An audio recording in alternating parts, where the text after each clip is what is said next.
Assalamualaikum warahmatullahi wabarakatuh. Perkenalkan, nama saya Denisa Putri, nomor BP 19101155310447 dari kelas manajemen 10. Baiklah, di sini saya akan membuatkan video presentasi mengenai tugas perekonomian Indonesia dengan tema atau materi pengelolaan sumber daya alam. Nah, baiklah, saya langsung masuk ke pembahasan, yaitu yang pertama, sebelum saya membahas mengenai pendapat saya, terlebih dahulu saya jelaskan apa itu SDA sendiri. Sumber daya alam, biasanya disingkat menjadi SDA, adalah segala sesuatu yang muncul secara alami yang dapat digunakan untuk memenuhi kebutuhan manusia pada umumnya. Yang tergolong di dalamnya tidak hanya komponen biotik seperti hewan, tumbuhan, dan mikroorganisme, tetapi juga komponen abiotik seperti minyak bumi, gas alam, berbagai jenis logam, air, dan tanah. Jadi, pendapat saya mengenai strategi pengelolaan SDA yaitu sumber daya alam di Indonesia sangatlah melimpah, tapi banyak yang diekspor dan dirusak oleh rakyat Indonesia sendiri.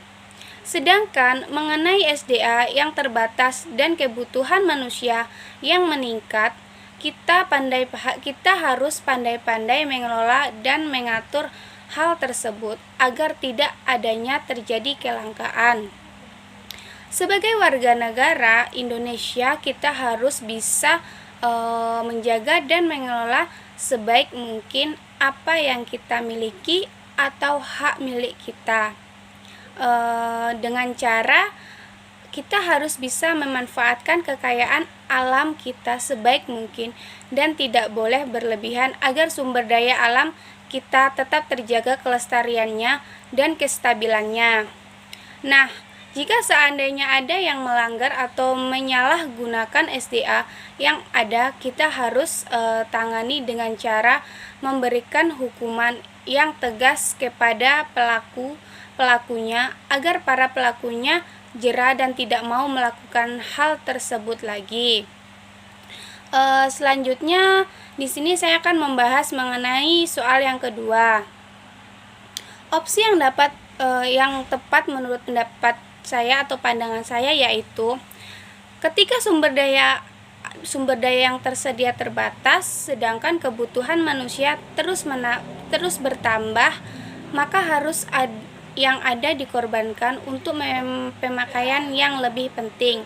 Yang pertama yaitu menyusun skala prioritas. Dengan menyusun skala prioritas, kita dapat memperhatikan kebutuhan mana yang benar-benar mendesak dan harus dipenuhi terlebih dahulu.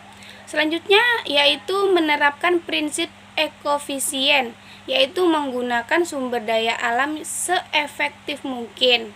Dan yang terakhir yaitu perlunya penghematan sumber daya alam atau mengurangi bahaya eksploitasi besar-besaran terhadap pemakaian sumber daya alam agar tidak rusak dan tidak punah. Jadi itu pendapat saya mengenai tugas presentasi dari pengelolaan sumber daya alam. Pesan dari saya mengenai pengelolaan sumber daya ini adalah pemerintah dan masyarakat harus bisa bekerja sama dalam mengelola dan mengatur sumber daya alam kita sebaik mungkin agar sumber daya alam kita tetap terjaga kestabilannya walaupun pada saat era pandemi saat ini. Jika kita bisa mengelolanya dengan baik, maka sumber daya alam kita tidak akan mengalami kelangkaan. Baiklah, sekian dari video presentasi atau pendapat saya mengenai pengelolaan sumber daya alam. Baiklah, jika ada salah dan ketidaksempurnaannya mohon dimaafkan. Saya akhiri. Assalamualaikum warahmatullahi wabarakatuh.